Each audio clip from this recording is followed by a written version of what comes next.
Warahmatullahi wabarakatuh.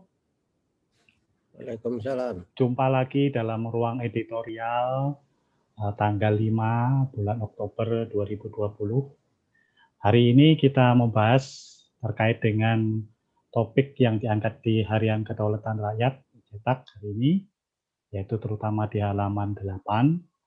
Ini topiknya terkait dengan pembelajaran jarak jauh atau sering disingkat dengan PJJ. Seperti termuat di halaman 8 KR hari ini bahwa Ketua Dewan Pengawas Federasi Serikat Guru Indonesia FSGI, Retno Listriarti ini mendorong Kemendikbud untuk melakukan evaluasi pembelajaran jarak jauh untuk fase yang kedua. Jadi ini sekarang PJJ kedua melakukan evaluasi. Ini tidak hanya yang dievaluasi, tidak hanya sekolah maupun guru, tetapi juga siswa maupun orang tua, karena ini muncul banyak kegelisahan atau mungkin ketidakpuasan dari pembelajaran jarak jauh, mungkin prosesnya yang mungkin belum dipahami atau mungkin ada kendala-kendala lainnya.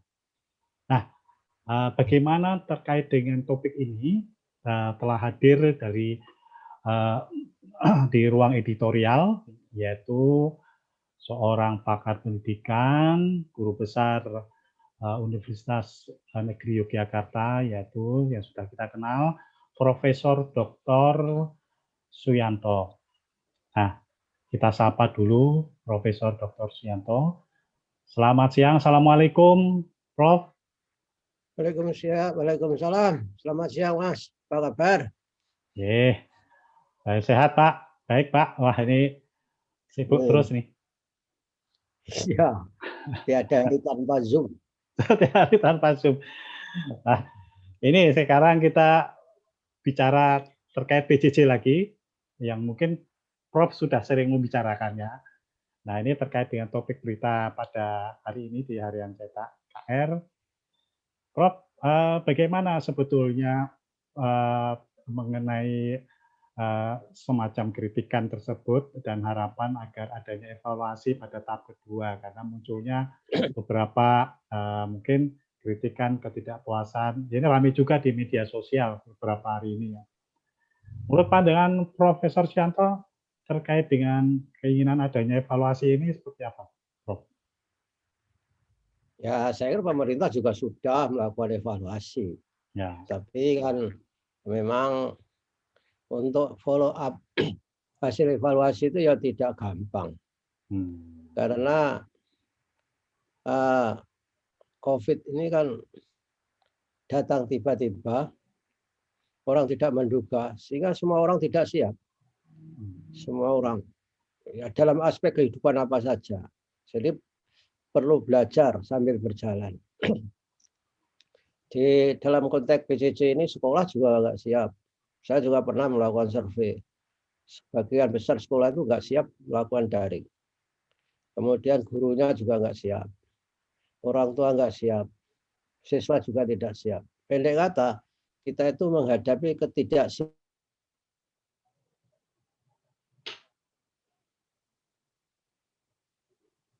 Bisa. Nah, inilah yang menjadi masalah. Sehingga pemerintah juga tidak gampang menyikapi hasil evaluasi itu. Misalkan saja dikatakan nggak ada kuota. Lalu kuota setelah dikasih, setelah dikasih walaupun mungkin belum semua mendapatkan, baru berproses, saya kira sampai triliunan. Kalau nggak keliru, entah 7 triliun atau berapa itu. Ya. Tidak memecahkan masalah juga uang sebesar itu. Karena setelah kuota itu ada, lalu masalah lain juga muncul. Jadi intinya PJJ daring itu tidak masalah kuota saja. Ya gadget, nggak tentu setiap keluarga punya gadget sejumlah anaknya. Kalau di keluarga yang anaknya 3, gadgetnya hanya 1, sedangkan bapaknya itu bekerja di transportasi online, itu kan masalah besar. Kalau oke lah bapaknya nggak bekerja, nggak usah menggunakan gadget, otomatis dia harus bekerja di tempat lain selain taksi dan modalitas transportasi aplikasi. Masih tetap bermasalah juga. Gadgetnya satu, anaknya tiga. Nah, setelah ada kota, diberi kota punya gadget tadi bermasalah. Lalu jaringan juga bermasalah. Jangankan di daerah 3T, saya di bekas ibu kota RI aja, kalau kita Zoom itu selalu tanya, suara saya didengar enggak? Suara saya didengar enggak? Itu artinya ada kekhawatiran bahwa suara kita itu tiba-tiba hilang atau tidak bisa muncul akibat dari konektivitas internetnya tidak baik. Nah, ini kan complicated. Sehingga pilihannya ini sangat sulit. Di dalam ekonomi ada yang disebut dengan trade-off. Trade-off itu adalah suatu keadaan orang harus memilih dari berbagai alternatif resources yang ada untuk dipilih supaya menimbulkan satisfaction yang tinggi. Tapi kita nggak bisa memilih semuanya. Misalnya kita yang harus sehat dan anak-anak juga harus pinter. Dalam kondisi sekarang nggak bisa. Ya harus mengorbankan kesehatan, korbankan dikit-dikit, kualitas juga korbankan dikit-dikit. Kalau murni anak harus pinter, dididik luring, juga nggak bisa. Karena kelas-kelas kita juga tidak disiapkan untuk luring di zaman pandemi. Kalau luring zaman pandemi kan satu kelas nggak boleh 40 anak. Jaraknya paling enggak harus 2 meter dari meja satu meja lain. Nah, kemudian harus menyediakan tempat cuci tangan, harus ada masker, harus ada sensor temperatur siswa misalnya saja. Pokoknya sulit lah. Jadi harus semua orang belajar kuncinya. Tidak peduli guru, sekolah, orang tua, murid, semua harus belajar. Semua menjadi murid sekarang. Muridnya COVID-19 ini kita ini semua. Ya. Sementara itu yang bisa saya komentari tentang evaluasi itu. Jelas semua orang tahu bahwa ini tidak menguntungkan. Dievaluasi siapapun hasilnya mirip saja, hanya lain cara mengutarakan saja. Sekitar itu tadi yang saya utarakan itu kira-kira persoalannya. Itu Mas. Jadi terlalu banyak persoalan yang muncul ketika diterapkan kebijakan ini ya, baik itu kebijakan PJJ maupun non-luring ya. Nah, ini kalau melihat kemampuan setiap siswa maupun sekolah itu berbeda-beda setiap wilayah, Prof. Baik itu di Jawa maupun luar Jawa, tetapi di Jawa sendiri mungkin kemampuan siswanya juga berbeda-beda. Tadi kendalanya banyak dari peralatan dan segala macam. Nah, ini bagaimana dengan standarisasi pendidikan untuk tahun ini? Perlu nggak, atau mungkin tahun ini tidak perlu standarisasi atau ada langkah lain, tetapi kualitas pendidikan tetap diupayakan tetap tercapai ya. Untuk target standarisasi pendidikan menurut Prof apakah perlu atau mungkin dihilangkan saja Pak? Menurut Prof gimana? Ya, saya tidak mengerti apa yang saudara maksud standarisasi, tapi memang menurut undang-undang pendidikan kita itu adalah berbasis standar. Standar itu gunanya adalah untuk mengukur capaian lulusan, standar kompetensi lulusan, dan juga standar isi misalnya saja. Nah, tentu standar yang dibikin BSNP itu disebut standar nasional pendidikan itu adalah kriteria minimal yang harus dicapai oleh sekolah-sekolah. Tapi ketika zaman COVID ini dipastikan sekolah semua nggak bisa mencapai standar itu. Bukan berarti standar harus dihilangkan. Ini bukan force major, ya. Jadi bisa saja dipahami ketika sekolah nggak mencapai standar itu. Oleh karenanya tidak harus serta-merta standar dihilangkan. Standar tetap ada sebagai guide, sebagai benchmark terhadap capaian kita di sekolah-sekolah itu, Mas. Jadi tetap saja ada. Tapi walaupun nggak dihilangkan kan sudah hilang sendiri, nggak usah pakai upaya menghilangkan. Orang kan sulit. Jelas semuanya tidak terstandar. Karena yang namanya daring itu pun kalau sesuai dengan standar ya harus mengikuti standar yang disebut dengan pendidikan jarak jauh, di mana daring, pembelajaran daring itu hanya salah satu aspek dari pendidikan jarak jauh, yaitu proses delivery-nya saja. Ya, itu kan belum. Yang dikatakan daring itu kan hanya memindahkan kelas ke laptop, Rumah. ke screen laptop ataupun gadget-gadget anak-anak itu. Jadi itulah susahnya. Karena kita serba belajar dan secara alami sudah takdirnya bahwa orang belajar itu ada dua saja kemungkinannya. Dia belajar cepat dan lambat. Yang cepat itu yang bisa mempertahankan mendekati kualitas standar tadi. Yang lambat tentu saja bisa ketinggalan dan jauh dari standar yang ada. Itu ya. Ya. Terus ini ada keinginan karena mungkin bosan atau mungkin sudah jenuh, orang tua juga sudah kewalahan untuk mendampingi. Bagaimana dengan pihak-pihak yang menginginkan tadi pembelajaran tatap muka, Prof? Apakah perlu diakomodir atau mungkin eh, atau dua sisi pembelajaran PJJ maupun yang tatap muka berbarengan gitu. Mungkin yang khawatir itu PJJ, yang tatap muka diberikan kesempatan. Ini kan gitu. Yang berkembang seperti itu di realitas di masyarakat. Ya itu Mas, memang ada yang tuntutan begitu. Itu ya berkembang. Tapi orang tua yang nggak mau luring ya berkembang. Karena dia mengkhawatirkan anaknya tidak aman.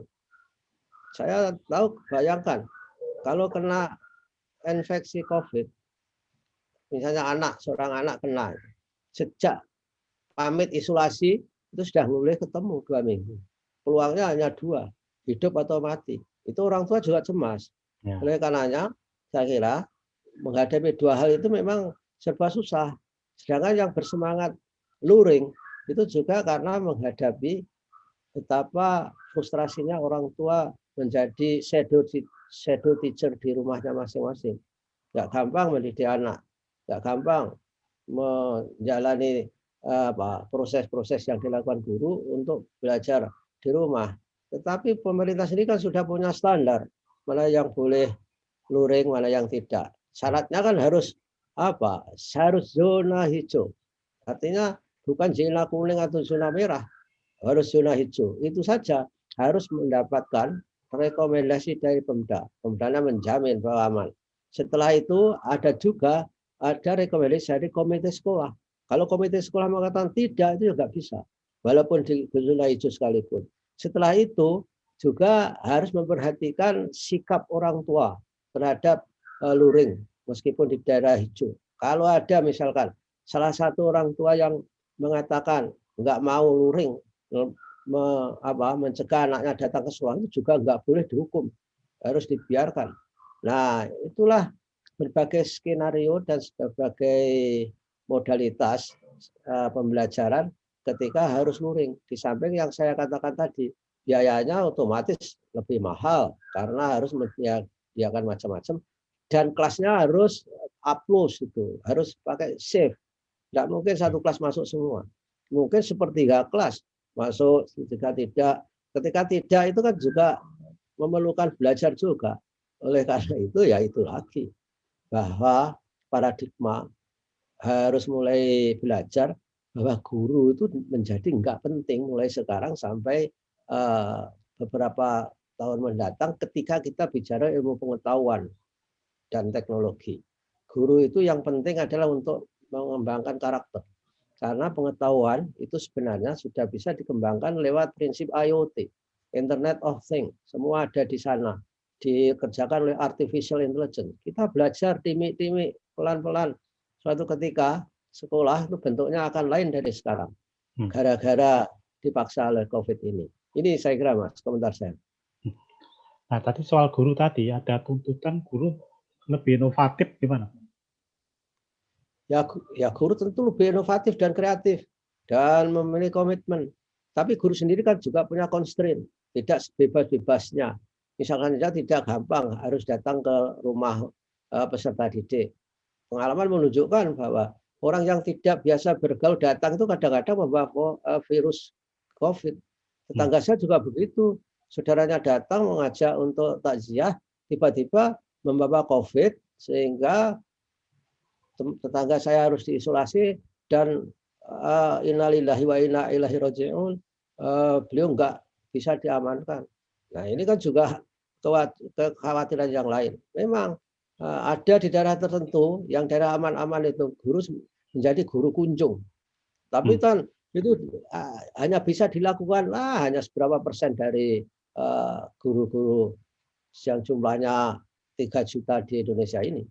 Dan siswanya kan juga banyak, siswanya hampir 50 juta kita ini. Jadi intinya sangat naif kalau kita masih berbicara di masa pandemi ini pendidikan kualitasnya harus meningkat, harus meningkat. Itu tidak rasional, tidak memahami tantangan kita di seluruh dunia. Pendidikan ini kualitasnya menurun dan di seluruh dunia murid juga mulai komplain karena bosan di rumah dan juga orang tua mulai komplain atau tidak gampang mendidik anaknya di rumah. Itu ya. Terakhir, Prof, mungkin kata penutup untuk pembelajaran jarak jauh, pesan Prof. Rosyanto, mungkin ya, supaya mengilhami semua sekolah, guru, dan orang tua untuk bisa memahami proses pembelajaran di masa pandemi COVID-19 ini. Ya, saya kira semua pihak harus bersabar dan berpikir kontekstual. Jangan berpikir pokoknya harus ini, pokoknya harus itu. Kontekstual itu artinya melihat kondisional. Secara kondisional bagaimana COVID di daerahnya. Kalau memang daerah merah, ya sudahlah. Kalau daerah merah, yang menjadi prioritas itu bukan capaian pembelajaran, keselamatan. Jadi orang harus mengutamakan keselamatan pertama kali. Karena kalau orang sudah mati nggak bisa dihidupkan lagi. Masalahnya itu. Kalau misalkan saja terlambat memperoleh pengetahuan, asal orang masih hidup, itu bisa dikejar pengetahuan itu. Oleh karenanya semua harus berpikir rasional, kontekstual, bersabar, dan semua harus belajar. Belajar sebagai peran baru di dalam dunia pendidikan ketika masa COVID-19 ini. Saya kira itu pesan saya. Mudah-mudahan ya kita semua para pemirsa TV KR sehat walafiat dan semua bisa menjalani tugas pembelajaran baru di status masing-masing setiap hari dari ke hari dan sampai COVID ini selesai walaupun tidak ada satu ahli pun yang bisa memprediksi kapan COVID ini selesai. Tetapi pakar WHO mengatakan mungkin tahun 2022. Masih lama saya kira. Terima kasih. Terima kasih Prof atas bincang-bincang kita siang ini. Banyak sekali informasi masukan dari Prof untuk pembelajaran jarak jauh, terutama dalam hal membiasakan masyarakat untuk hidup sehat, menegakkan protokol kesehatan dengan baik. Dan yang paling utama adalah kesehatan yang paling menjadi pertimbangan. Belajar tetapi harus mempertimbangkan faktor kesehatan. Matur nuwun sangat Profesor Syanto. Ya, para sahabat kedaulatan rakyat, demikian perbincangan kita dengan Profesor Syanto. Banyak sekali masukan. Pamit dulu, sampai ketemu dalam seri editorial berikutnya. Wassalamualaikum warahmatullahi wabarakatuh.